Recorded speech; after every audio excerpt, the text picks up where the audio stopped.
Brazil football ഒന്നാം ഡിവിഷനിലേക്ക് മടങ്ങിയെത്തി Santos club. ഇതിഹാസ താരം പെലെയും സൂപ്പർ താരം നെയ്മറും കളിച്ചു വളർന്ന ക്ലബ് കഴിഞ്ഞ സീസണിൽ രണ്ടാം ഡിവിഷനിലേക്ക് തരം താഴ്ത്തപ്പെട്ടിരുന്നു.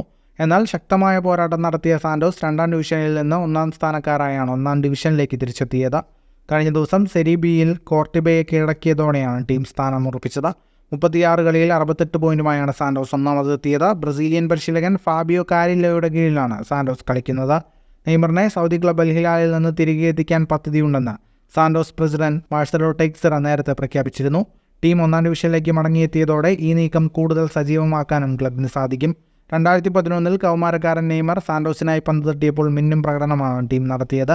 തുടർന്ന് 2013 സൂപ്പർ താരം ബ്രസീലിൽ നിന്ന് ബാഴ്സലോണയിലേക്ക് ചേക്കേറിയത്. 1912 സ്ഥാപിതമായ സാന്റോസ് ബ്രസീൽ സെരിയയിൽ 8 തവണ ചാമ്പ്യന്മാരായിട്ടുണ്ട്. ഫുട്ബോൾ ലോകത്തെ കൂടുതൽ വാർത്തകൾക്കും വിശേഷങ്ങൾക്കുമായി സ്പോർട്സ് കഫേ പോൾ തന്നെ സബ്സ്ക്രൈബ് ചെയ്യുക.